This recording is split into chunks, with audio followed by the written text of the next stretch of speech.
convidamos para a primeira palestra do dia, intitulada Inovações em Pós-Colheita do Café, que será proferida pelo professor doutor Flávio Meira Borrei, do Departamento de Engenharia da Universidade Federal de Lavras.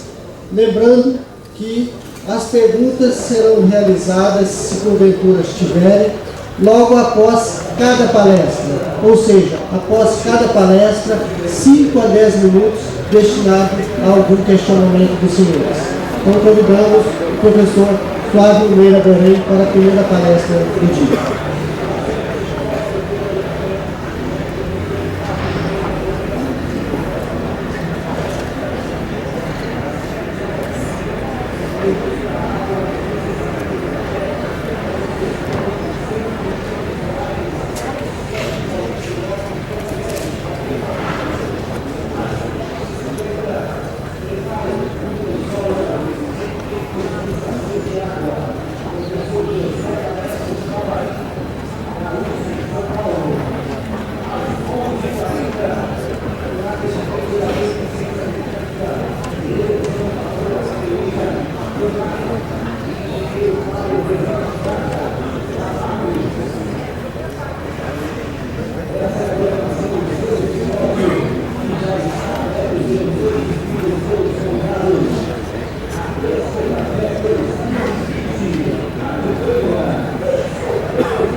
Solicitamos um minuto de paciência dos senhores, que estamos fazendo algumas adequações técnicas na apresentação da palestra.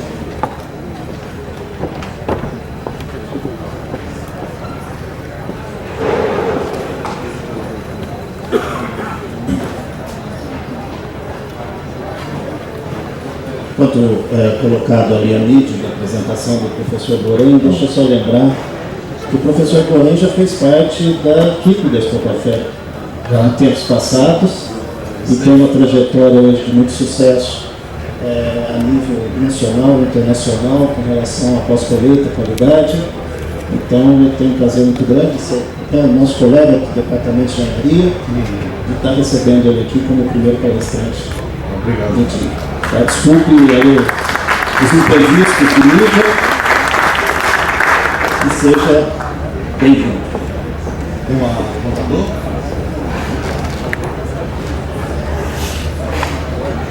Obrigado, Flávio.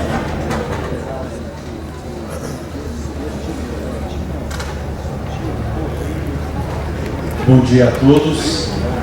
Uma satisfação voltar a Expocafé, agora participando do simpósio.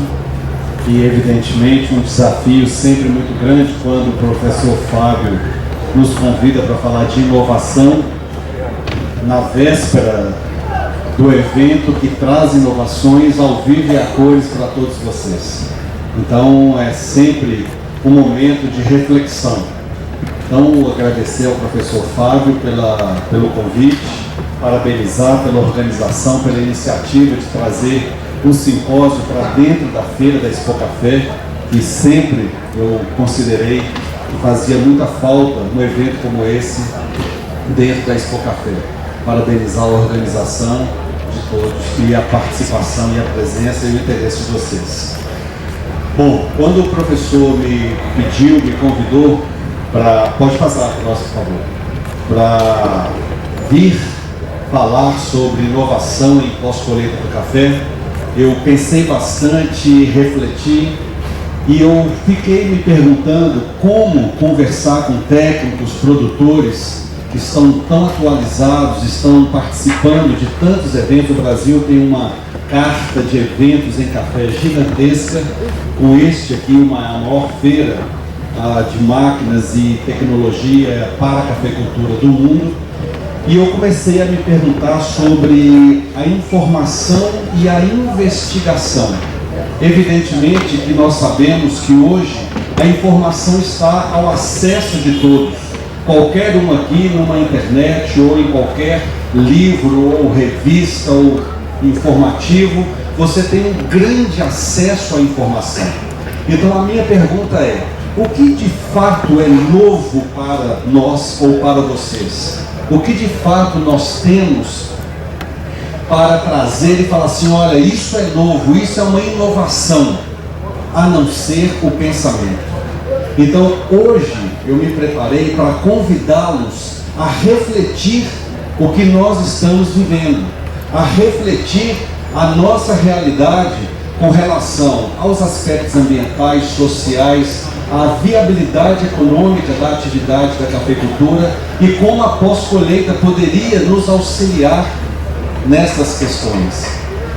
Viajando, o professor Fábio comentou, de fato, eu estou tendo a felicidade de viajar bastante para fora do Brasil e eu tenho visto mais e mais as pessoas perguntando sobre várias questões fundamentais para o processamento do café e a oferta de cafés com qualidade. A qualidade veio, pessoal, para ficar e não tem volta. E nós precisamos entender quais são os avanços tecnológicos mais recentes. Então eu enumerei ali, já são tecnologias conhecidas como a centrífuga, que na minha opinião veio para ficar, ao contrário de outras opções anteriores que vieram, tentaram e acabaram por um elevado custo de utilização, de implantação e de custo de consumo de energia muito alto, não acabou sendo substituído por tecnologias como, por exemplo, a centrífuga, né? Outras tecnologias como os despolpadores ecológicos, que também estão cada vez mais importantes em toda a oferta de conhecimento para um processamento mais sustentável. O mundo pergunta sobre o uso da água, o mundo quer saber como que nós estamos usando a nossa água. Mais recentemente em Seattle, no simpósio que eu participei, o painel era exclusivamente sobre água e me convidaram para falar a visão que nós temos sobre o uso da água no processamento do café e os seus impactos. O mundo que compra café especial e remunera com ágio está de olho nessas tecnologias. Além disso, seletoras eletrônicas de frutos, lançada aqui na Expo Café. Então eu estou tentando fazer um levantamento, não elegendo nada em termos de prioridade, mas apenas para exemplificar que de fato o mercado ele se movimenta muito rápido e nós precisamos nos atentar a isso. Outras tecnologias, silos secadores, é inevitável numa apresentação, uma pergunta sobre silo secador. Então são algumas estão bem estabelecidas, outras precisam de um pouco mais de lapidação para aplicação no café. Lembrando que o silo secador, por exemplo, a tecnologia não foi inventada para café, ela está sendo adaptada para café. Então algumas questões ainda precisam ser respondidas. A próxima, por favor. Outras inovações em processos. Por exemplo, o verde descascado, eu acho incrível o quanto que esse processamento acabou se tornando comum, uma realidade.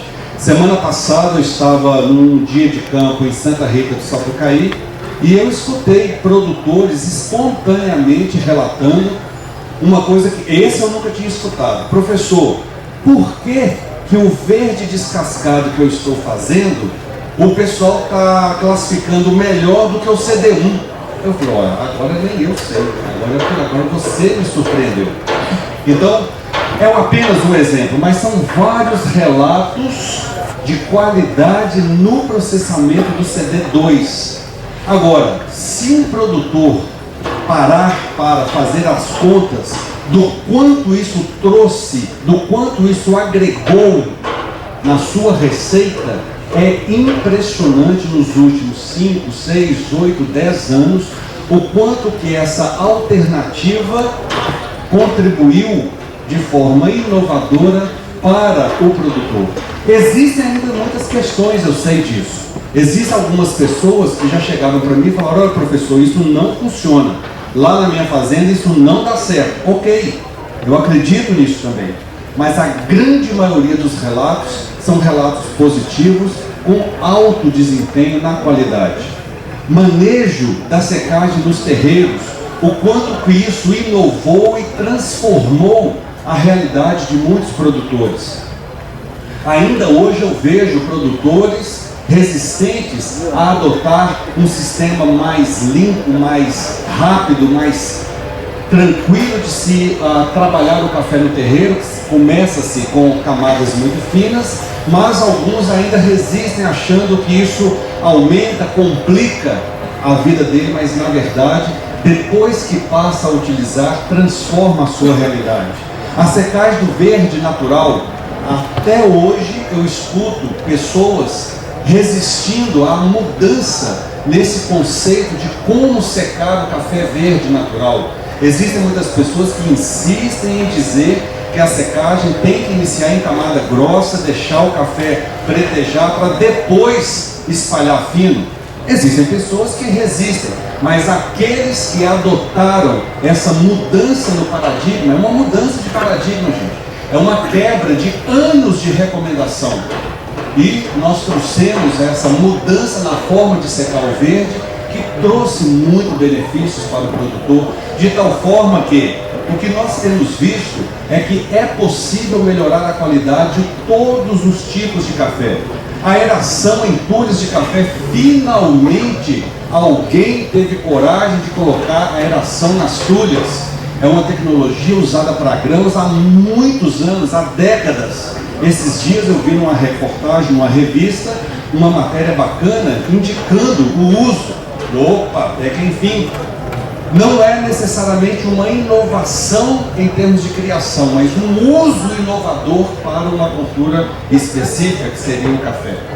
Então, o que eu trouxe mais seriam provocações, pensamentos.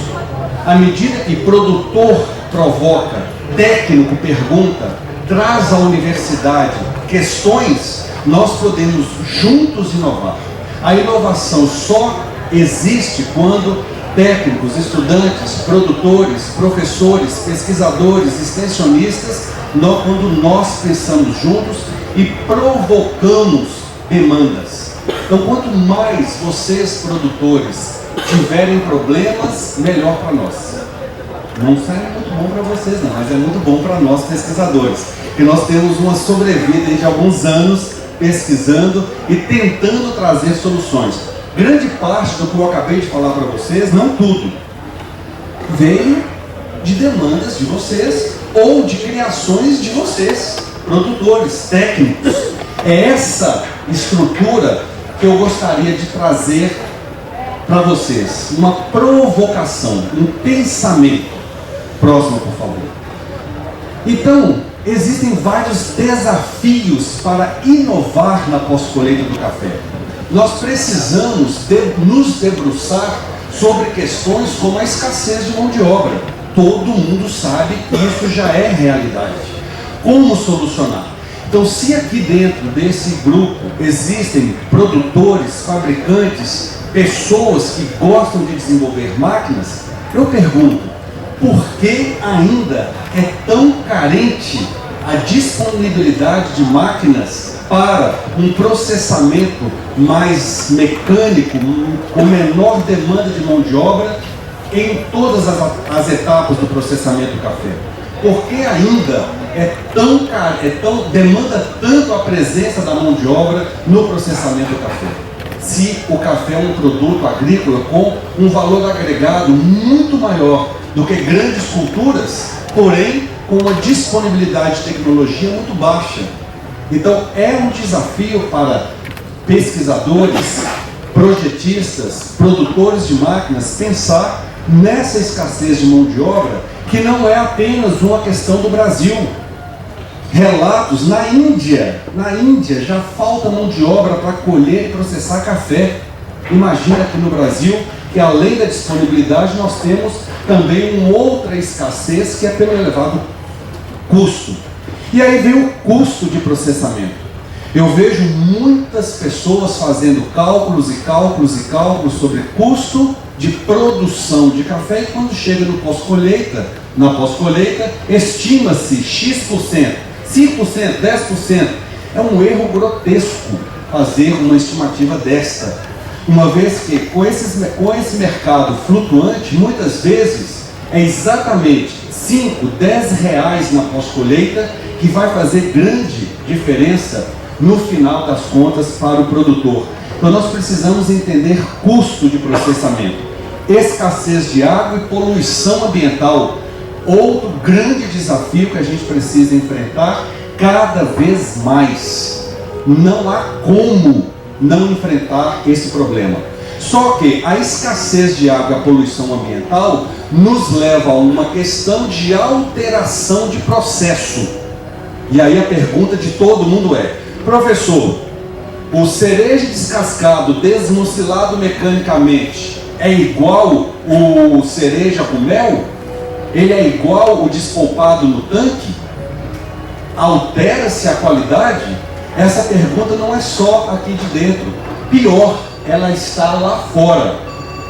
Então existe um grande paradoxo, uma grande complicação, uma grande contradição. Ao mesmo tempo que o mercado internacional de cafés especiais demanda por redução no consumo de água, eles questionam a qualidade sensorial do café desmucilado mecanicamente. Então é uma contradição. E é necessário nós enfrentarmos essa pergunta da escassez de água e da poluição com o crescente aumento por qualidade. É sempre mais e mais. Eu me lembro há 10 anos atrás, quando alguém produzia um café de 80 pontos, usando a escala da SCA, uau, especial, fantástico. Hoje, 83, já o pessoal está pensando se compra. Já estão pensando aonde aplicar um café de 83 pontos. Os compradores de especiais que demandam mais qualidade, remuneram mais, já estão falando de 84, 85 nota corte. Então é crescente a demanda por qualidade, não só em quantidade, mas o padrão de qualidade. Então inovar em pós-colheita é fundamental para nós atendermos sempre a essas realidades. Quando nós falarmos de inovação, então, é necessário que a gente consiga fazer uma segmentação da cafeicultura. O que é café commodity e o que é café especial. Então, toda vez que eu estiver falando aqui, é necessário que a gente compreenda. Vamos pensar soluções para o commodity. Vamos pensar soluções para o especial. Por quê? Porque muitas vezes eles estão em direções opostas nas soluções. Eu me lembro uma vez eu falando sobre novas tecnologias que eu vou abordar aqui hoje, de acelerar o processo de secagem do café.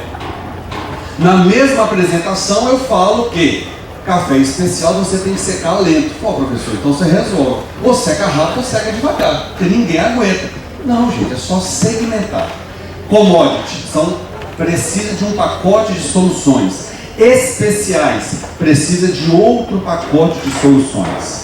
E o mundo lá fora, os compradores, eles estão cada vez mais ansiosos por conhecimento comprovado cientificamente dos fatores que afetam a qualidade dos cafés especiais. Então eu me lembro muito bem, no final do simpósio, o coordenador do simpósio lá nos Estados Unidos falou: olha, nós da indústria de especiais não queremos mais eu acho, nós queremos eu sei, nós queremos comprovação, evidências para determinados fatos. Existe muita gente soltando, eu acho que isso interfere na qualidade. Eu acho... Não. Nós não queremos isso mais. Então a indústria está completamente sensibilizada pela importância da investigação científica para explicar o fenômeno da qualidade do café. Então nós temos que trabalhar com custo quando nós falamos de commodity e qualidade quando nós falamos de cafés especiais. Próximo, por favor. Essa é só uma coisa para a gente pensar, pessoal, que me incomoda muito quando eu vou em 1815 há 200 anos atrás, existe um registro histórico que exatamente em 1815 houve uma grande expansão da economia brasileira baseada no sistema escravagista. Ou seja, toda a economia do país naquela época baseou-se nesse grande absurdo histórico que nós sofremos, ok? E em 1835 o Brasil já era o maior produtor de café do mundo, com 750 mil sacas. Olha só, é um dado histórico. E como que se secava terreiro como que se secava café há 200 anos atrás? No terreiro. Próximo. Século 21, o Brasil continua o maior produtor de café do mundo, só que agora com 45 milhões de sacas. Esse número aí, gente, é lógico que é só para exemplificar, né? Cada um tem um número. Mas a secagem continua no terreiro. Graças a Deus, aquela tragédia já acabou. Porém, nós temos essa imagem. Uma pessoa cuidando de um universo gigantesco de café no terreiro. Eu me pergunto, em 200 anos, quais foram as inovações que nós tivemos por uma cultura com um valor agregado tão grande? É necessário nós refletirmos sobre esse fato. Temos secadores? Temos. Temos algumas soluções? Temos. Mas elas são suficientes e atendem à nossa realidade atual? Uma outra coisa para a gente pensar. Próximo, por favor.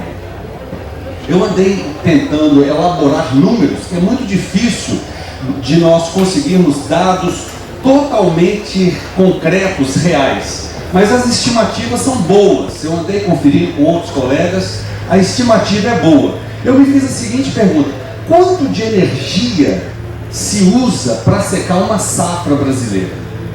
Vocês têm ideia? Passa aí, por favor.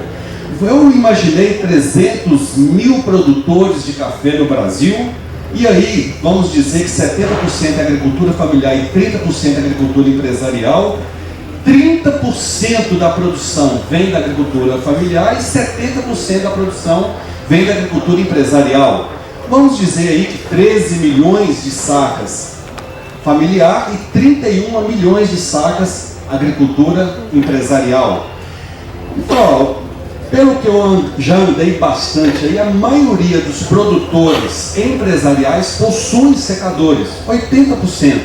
E uns 10% da agricultura familiar tem secador. Próximo. Significa que 27 milhões de sacas são secadas usando secador. Então, fazendo uma conta geral, nós chegamos a um secador padrão de 15 mil litros. Nós temos aí com um rendimento médio de 45 sacas, 1 metro cúbico a cada 10 horas, durante 30 horas, 1.800.000 metros cúbicos de lenha, que equivale a 2.852 gigawatts. Que número é esse, professor? Isso equivale ao consumo de energia elétrica de uma cidade de 1.600.000 habitantes durante um ano. Próximo. Ou 30 anos em Três Pontas.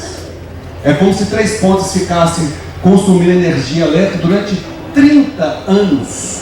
Ou seja, a matriz energética do sistema de secagem do Brasil, de café, é absurda. Nós precisamos enfrentar esse problema, porque hoje ainda alguns produtores sentem conforto na questão energia. Mas se nós pensarmos num futuro breve, 5, 10, 50 anos, isso pode ser um grande complicador do ponto de vista dos impactos ambientais e do ponto de vista do consumo, de energia. Então é uma questão para se pensar muito. Próximo, por favor. No caso do consumo de água, próximo, por favor. No caso do consumo de água, nós temos aí também estimativas. Será apresentado para vocês uma palestra apenas sobre esse tema. Eu não vou me deter nesse tema, mas também para nós pensarmos um pouco. Próximo. Também as 45, 30 e 70, a mesma estrutura, pensando que 80% dos cafeicultores empresariais possuem lavador, 10% dos familiares possuem um sistema de lavar o café e que 30% desses que possuem lavador descascam e 30% conseguem fazer o café cereja descascado. Próximo. Isso resulta em 26 milhões de sacas passando pelo lavador e cerca de 8 milhões, 8, 10, eu escuto vários números, né, de café processado via úmida. Considerando aí dados, inclusive, de pesquisadores de várias universidades, tanto Lavras quanto Viçosa, nós temos aí esse consumo médio, ou essa produção média de água residuária. Isso resulta, gente, em um ano, um número assustador de 28 milhões de metros cúbicos de água. Isso equivale a 10 anos de consumo de água na cidade de Três Pontas. É muita coisa. Na Colômbia, eu fiz essa apresentação lá, eu ajustei esses dados para as realidades de países que trabalham com o processamento úmido 100%. Isso é porque nós temos a maior parte de café natural. Lá, eles chegam a consumir água equivalente a uma cidade de 2 milhões de habitantes, se eles usassem as tecnologias tradicionais de processamento úmido do café. Então é urgente uma reavaliação da matriz de energia e uma reavaliação da matriz de consumo de água na produção e no processamento do café. Existe um dado muito interessante que é o seguinte, é o footprint da água, é o water footprint, ou seja, a pegada da água no mundo. Ou seja, existem entidades internacionais pesquisando o caminho que a água está percorrendo do país produtor para o país consumidor. Quanto de água se exporta da fonte para o consumo? Olha que interessante. O mundo está tão preocupado com a questão da água que já existe isso. No café existe um estudo profundo sobre isso. A pós-colheita participa com menos de 1% no consumo total de água para a produção de uma saca de café. Então, professor, então isso não é muito importante. É por causa do impacto que isso causa com relação à produção de água residual. Evidentemente que o grande consumo da água para produzir um saco de café está na produção, está no campo, está na indústria, está na produção do café, da bebida café em si. Mas a pós-colheita é uma das que mais impacta o ambiente, com esse 1% no total de água consumida para produzir uma saca de café. Então, quando nós falamos de commodities, nós precisamos urgente em soluções inteligentes, independentes e eficientes no uso da energia e na produção de água residuária. Quando eu falo no uso de energia, é exatamente para nós enfrentarmos a baixa eficiência energética dos atuais equipamentos disponíveis no mercado para secagem de café. Se nós compararmos com qualquer outra cultura, o café é o único commodity agrícola que demora 40, 200, 300 horas para ser secado.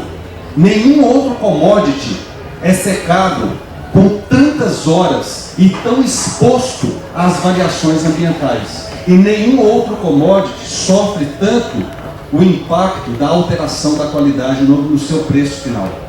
Então é urgente a necessidade de desenvolvimento de tecnologias que trabalhem com automação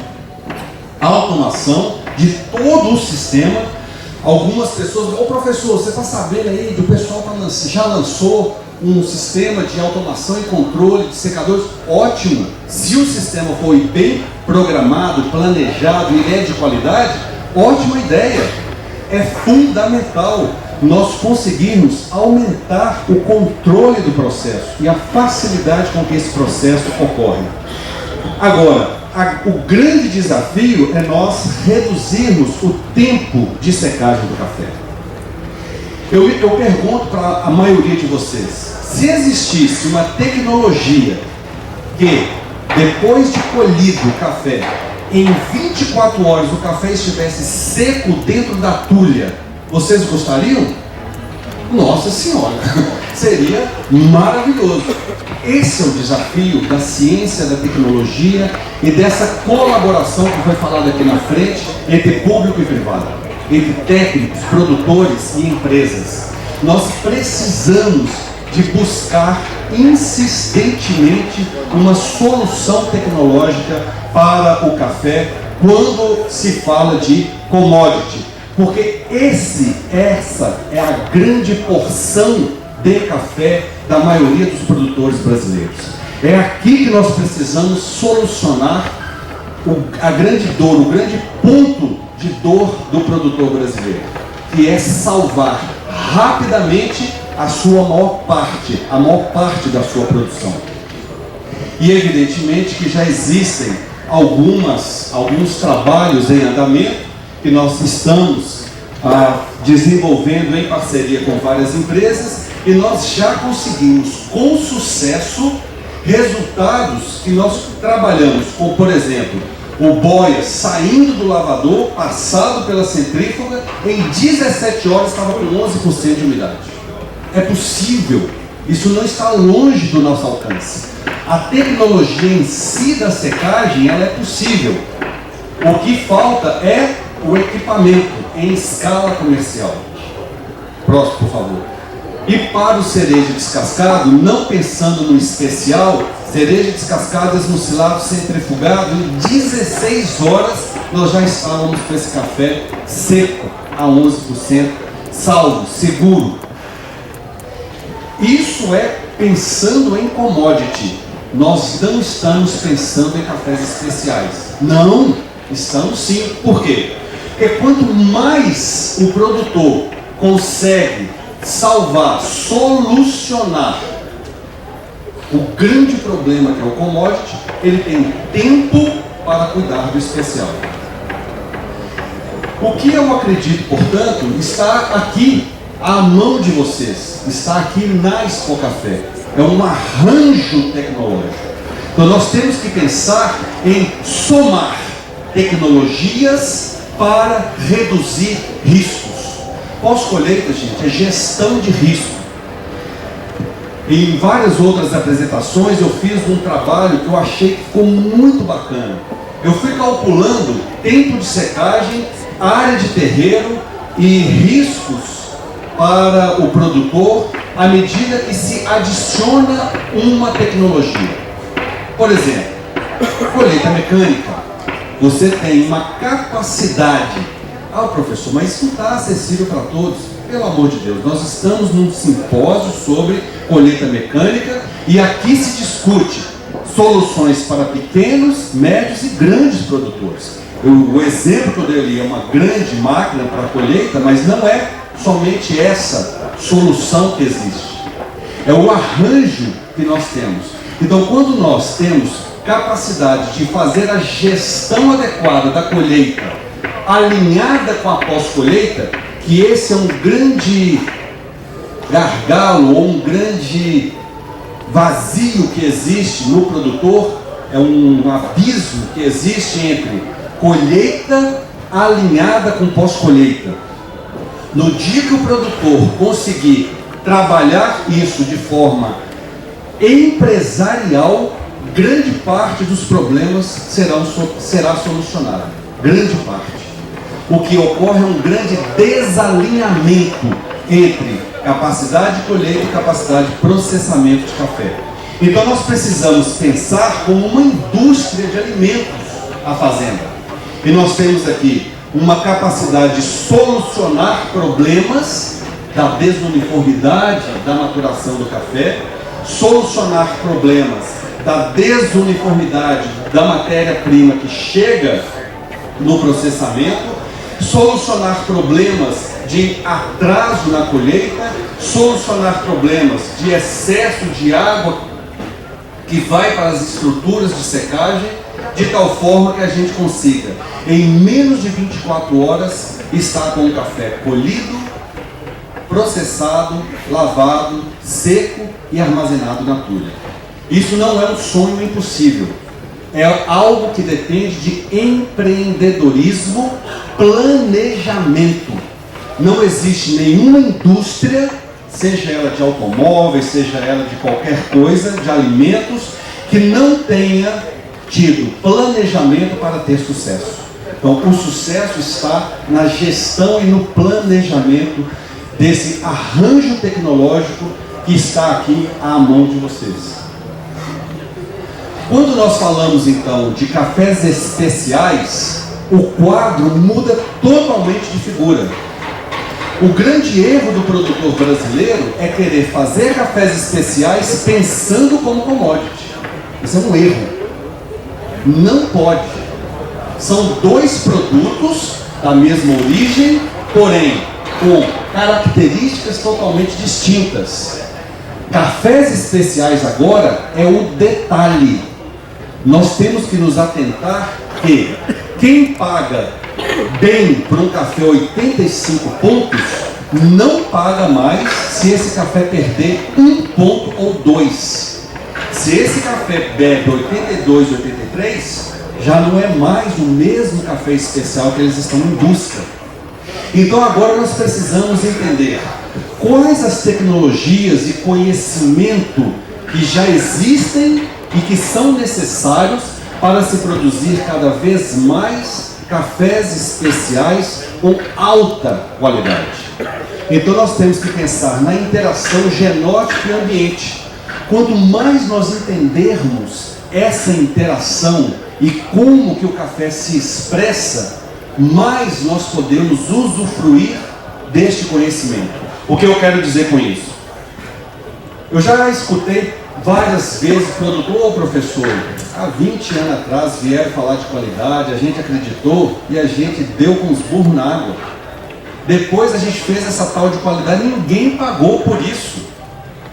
E disseram que eu podia fazer. Bom, uma coisa é dizer que você pode fazer, a outra coisa é prometer que vai comprar. Se você tiver consciência do que rege essa interação genótipo e ambiente no impacto na qualidade do café, o que aconteceu isso? Volta, por favor. Fazendo revisão, pessoal. Tá? Terreiro, 3 pontas, água, 3 pontas de novo. Vamos secar rápido. Obrigado. Passou, volta. É voltar, rapaz, não é pra frente não, você tá indo pra frente. Volta. Mais um. Vocês já viram a apresentação toda, pessoal, então fica aí. Mais pra frente, meu amigo. Devagar, tá aí, para. Aí, obrigado. Devagarzinho. Senão a gente fica muita pressa, né? Pessoal, então vocês estão vendo que nós precisamos de conhecimento para entender a expressão da qualidade no café. Então muitas vezes técnicos, consultores chegam, não, você pode sim produzir café especial. Muitas vezes não.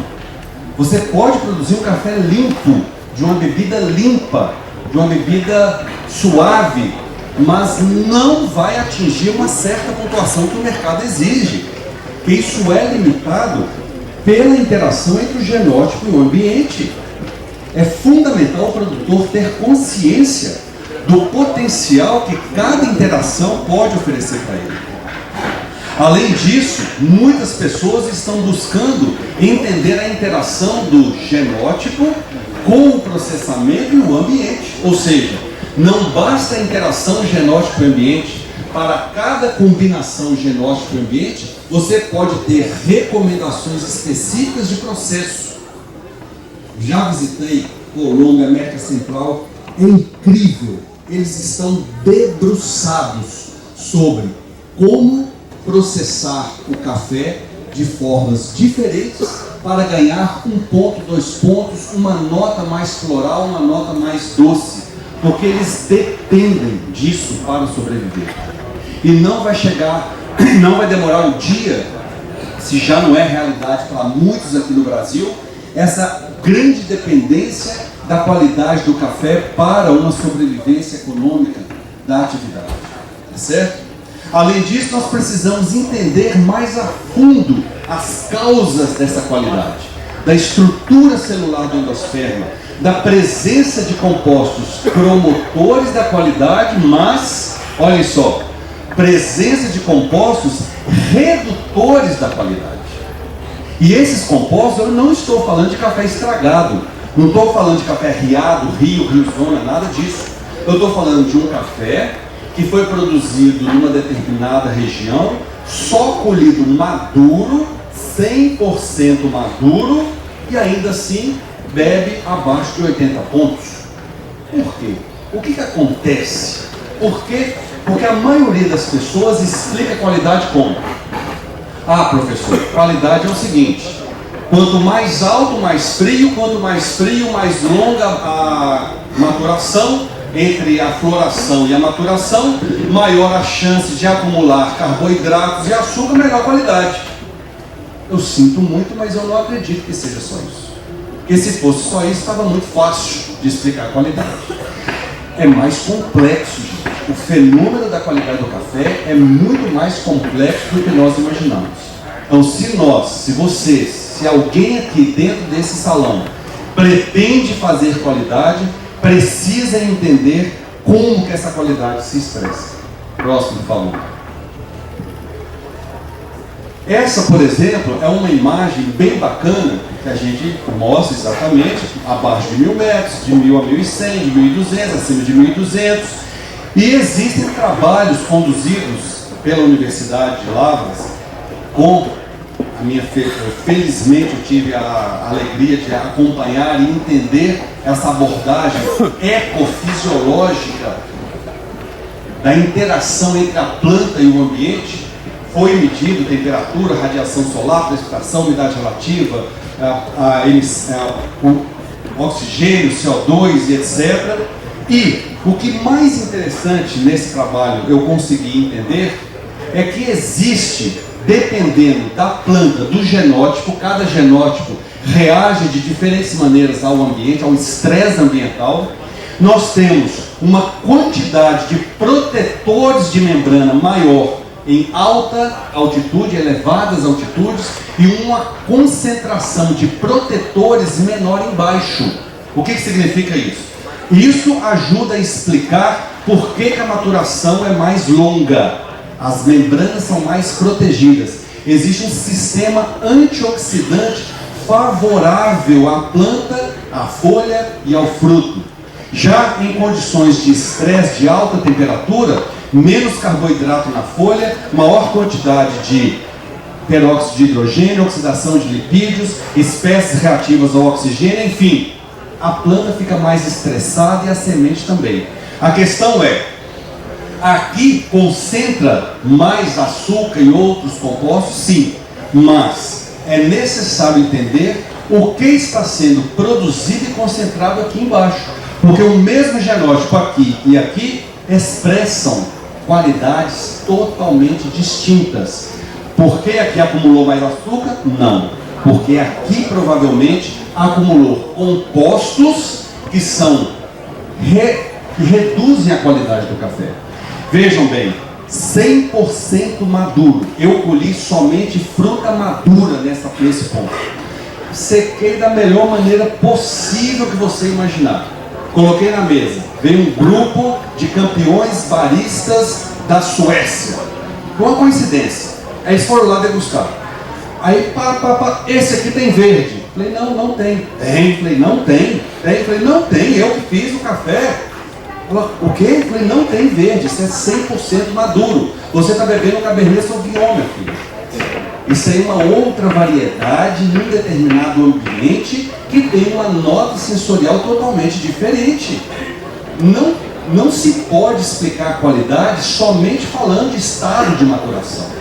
Estado de maturação é claro. Verde é verde, é astringente, maduro é maduro, doce. Mas e quando o maduro não é doce? 100% maduro, ok? Então, essa compreensão eu gostaria que ficasse bem claro para vocês. Próximo, por favor.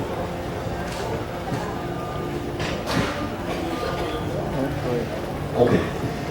Além desta interação, nós precisamos entender que as transformações continuam a ocorrer na pós-colheita.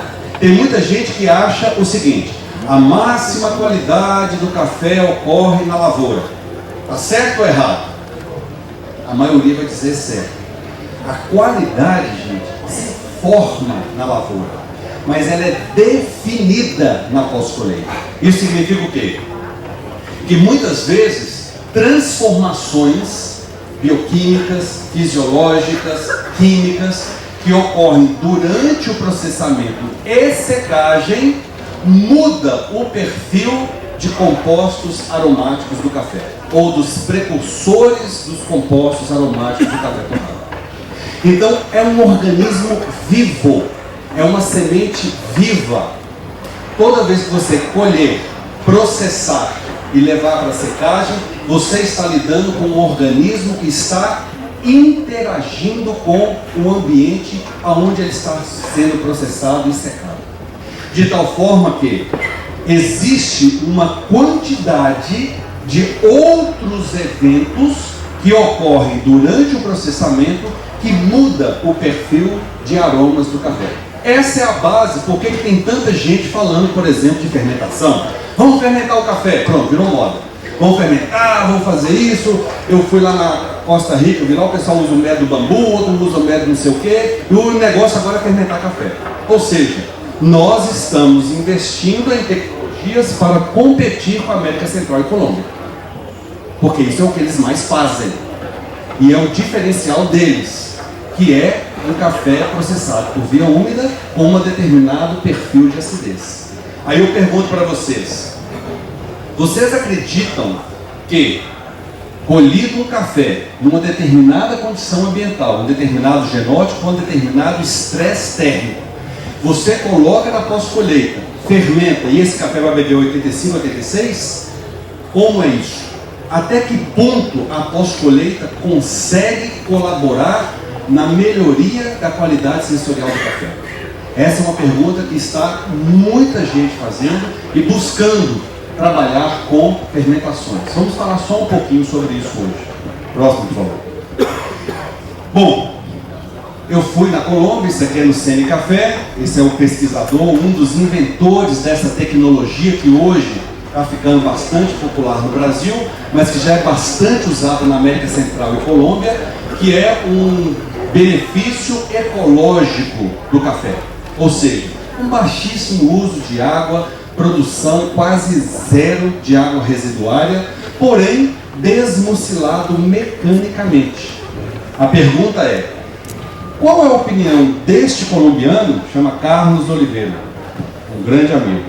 Ele já veio aqui ao Brasil, ele estudou aqui no Brasil, conhece, estudou em Viçosa, conhece, já participou do simpósio de café lá em Araxá. A pergunta que eu fiz para ele foi assim: ó Carlos, o café que vocês tiram daqui e o fermentado tradicional colombiano é igual ou diferente? A resposta dele foi qual? Próximo, por favor. Próximo. A resposta dele foi assim: ó, no livro Benefício Ecológico do Café, nós fizemos durante anos e anos, prova de xícara cega, isso é deles, viu gente? Não é meu esse resultado não. Prova de xícara cega, ninguém sabia o que era o café, comparando fermentação natural, isso aqui não é café natural não, é fermentação natural com desmucilado mecânico. Eles não conseguem observar diferenças significativas na qualidade do café quando se compara esses dois processos. Então é o próprio Sene Café que publica esse resultado. Então existem muitas questões. Você pode encontrar diferença qualitativa do ponto de vista descritivo. O que eu quero dizer é isso: uma nota mais floral, uma nota mais frutada, mas em termos médios de acordo com os resultados deles, do ponto de vista global. Olha só, aqui você encontra uma diferença na acidez, mas você tem outros atributos que, no global, em média, eles não detectam diferença sensorial. Volta um outro valor. Volta. Oh, meu Deus.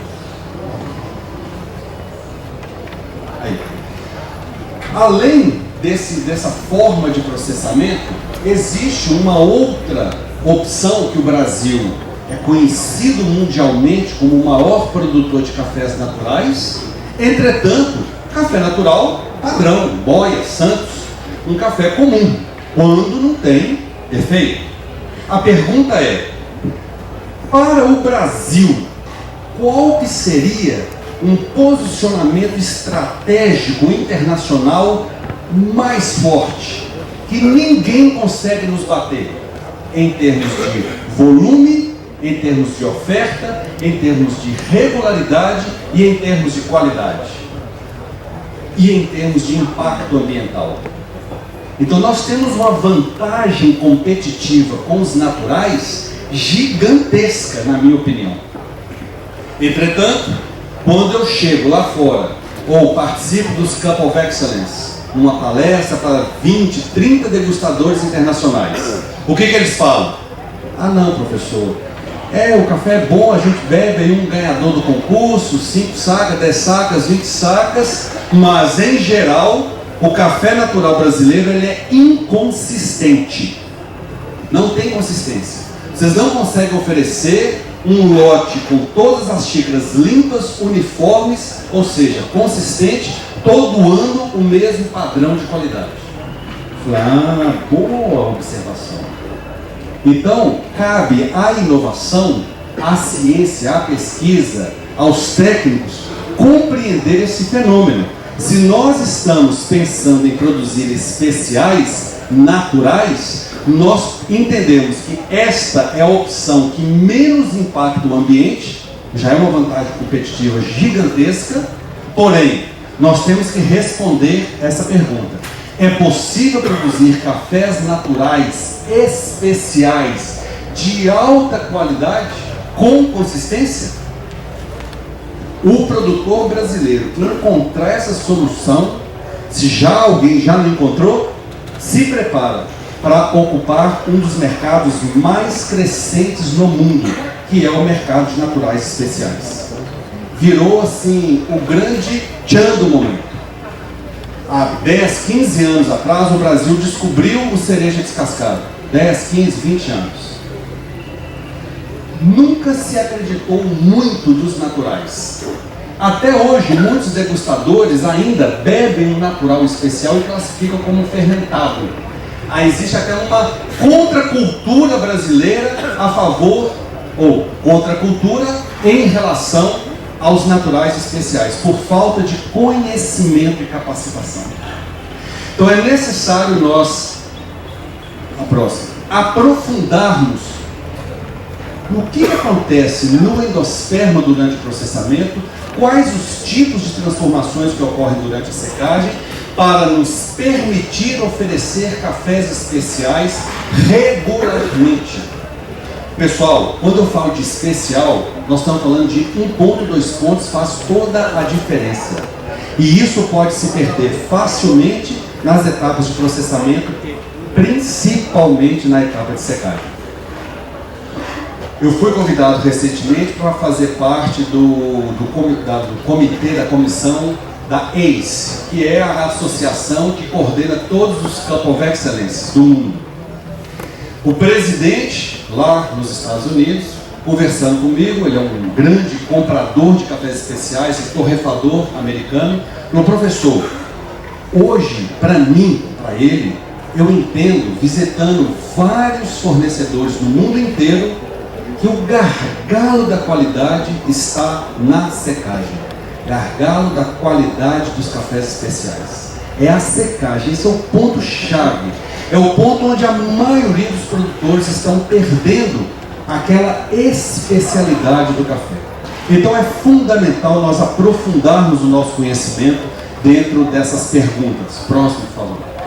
Essa é uma imagem que muitos de vocês já viram, mas que eu não canso de mostrar, uma vez que ela nos traz um dos princípios para nós entendermos qualidade, que seriam aqueles danos latentes, ou seja, externamente o café está bonito, a semente está bonita, está sem mancha, quando consegue fazer sem mancha, entretanto, totalmente deteriorada internamente, toda a estrutura celular completamente alterada. Este café, se não for duro logo após a secagem, será em breve durante o armazenamento. E existe um complicador maior. Um café igual este aqui, comparado com este, ou um café igual este, comparado com este, durante a torra, este café ou este solta mais óleo na superfície do café torrado, comparativamente com esse que está completamente íntegro internamente. O comprador percebe essa diferença imediatamente e esse café torrado rancifica mais rápido do que o anterior. A indústria de especiais observa são esses detalhes. Se vocês estão querendo vender café para quem paga mais, observe esses detalhes. Caso contrário, você vai continuar vendendo café que poderia ser especial na sua carteira de commodities. É uma escolha sua. Próximo, por favor. Então nós temos que perguntar em que momento que isso ocorre, que tipo de transformação que ocorre. Próximo, por favor. Então nós fizemos um trabalho bacana na UFLA, fizemos várias coletas. Próximo, por favor. E medimos a célula durante a secagem. Então isso aqui é uma célula do café, medimos o lumen e a célula. Próximo. E o que a gente observou é que existe uma contração seguida de uma expansão, uma nova contração, quando as condições são desfavoráveis à secagem. Evidentemente, isso provoca extravasamento do conteúdo. Em que período que isso ocorre? Entre 30% e 20% de teor de água. Então, quando o café chega a 30%, você conseguiu evitar fermentações negativas, rapidamente. 30 a 20, a tendência de muita gente é colocar mais fogo no secador, por exemplo. Ruptura do conteúdo celular. Então, a expansão ocorre entre 30 e 20. Esse período, pessoal, vocês precisam redobrar a atenção.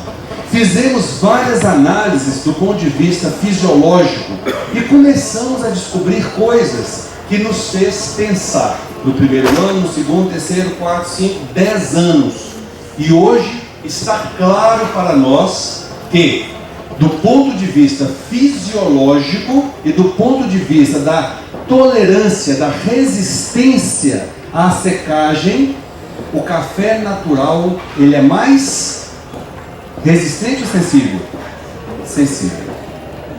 Poxa, professor, a gente a vida inteira escutou que pode secar café. Inclusive o senhor falou quantas vezes café natural seca com 45, cereja descascado com 40. Pois é, commodity é isso. Café natural especial abaixo de 40.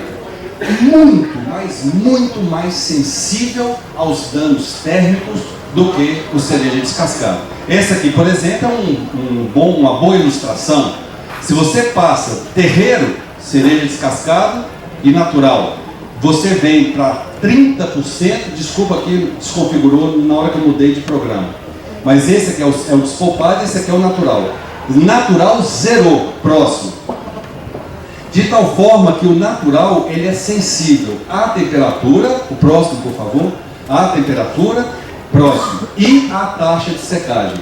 Nós fizemos esse trabalho, nós temos esse equipamento, próximo por favor, e fizemos uma condição de secagem bem controlada, e o que a gente descobriu, que à medida que nós aumentamos a temperatura ou reduzimos a umidade relativa, evidentemente a gente impacta na taxa de secagem, de tal modo que, preste bem atenção nisso aqui, pessoal, 40, 45. Então, quem aqui é de região muito seca, umidade relativa muito baixa, isso não é uma vantagem totalmente em si.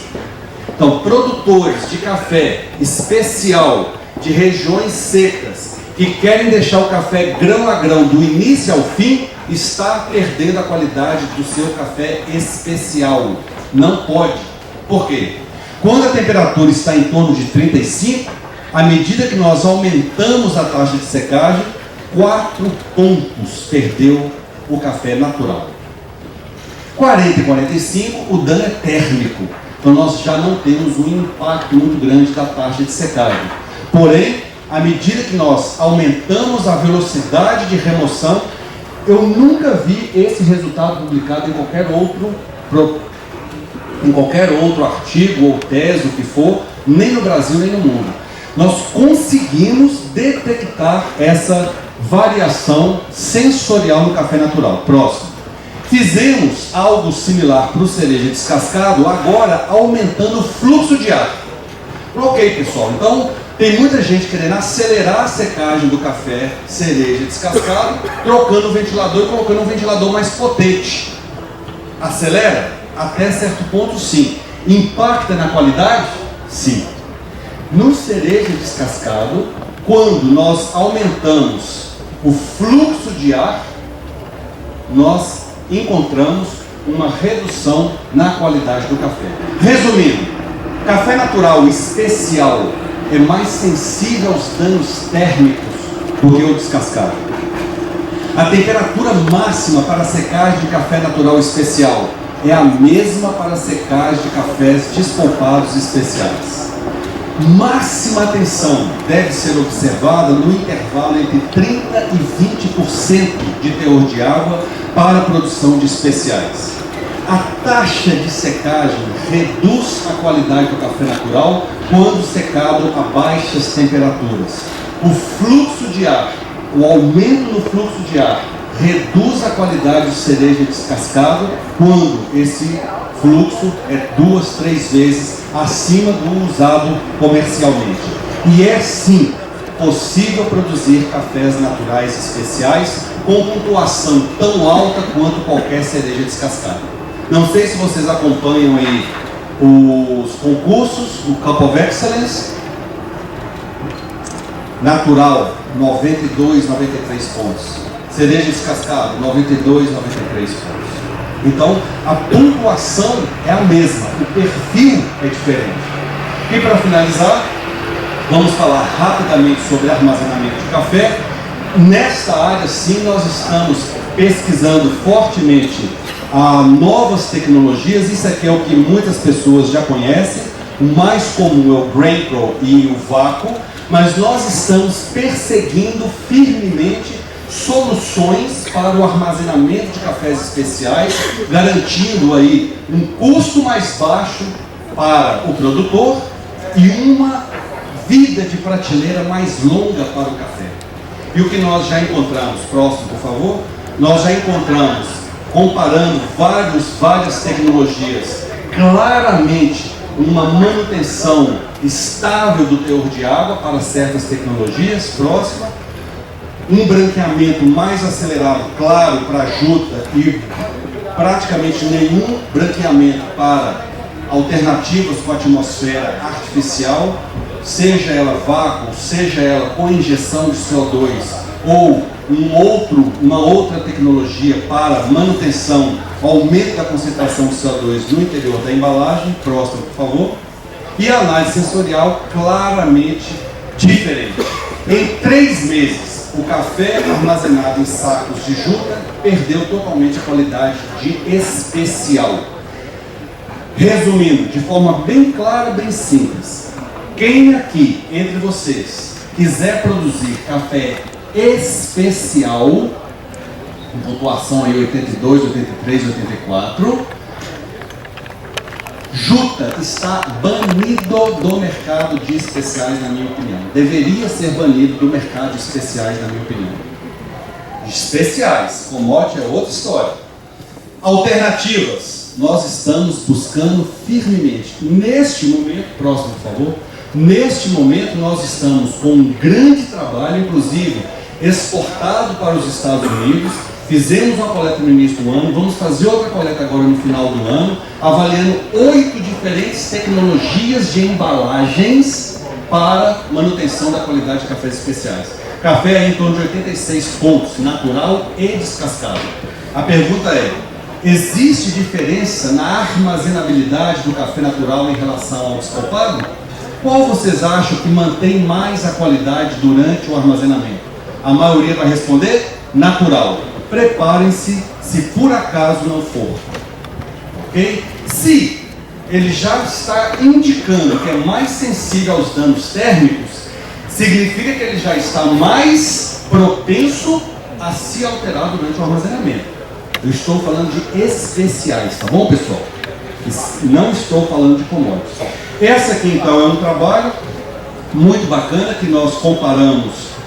Eu 20 degustadores, eu perguntei o que é safra nova e o que é safra velha na sua opinião. 1 ano de armazenado esse café. Após 1 ano, para atmosfera controlada com injeção de CO2, 95, 96% dos degustadores classificaram o café como safra nova. Eu fiz isso em setembro. Junta, a maioria classificou como safra velha. O que vem a seguir? Então nós temos que continuar pensando, continuar perguntando. Fermentação? Fermentação pode trazer ganhos para a qualidade do café? Sim, nós temos algumas evidências, outros pesquisadores têm evidências que sim. Mas até que ponto? É mais interessante trabalhar com uma biota natural ou com isolados?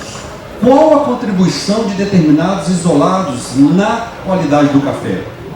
Existe uma pesquisadora, colega nossa colega lá na UFRA, que está desenvolvendo fortemente essa linha de trabalho, já com algum resultado interessante, já publicado, que deu bastante repercussão. Então é uma linha que ainda tem muito que se desenvolver, principalmente no que diz respeito à identificação de isolados. Processamento versus genótipo, novas tecnologias de secagem. Nós esgotamos o nosso conhecimento sobre convecção forçada. É necessário desenvolver outras formas de aquecimento do grão?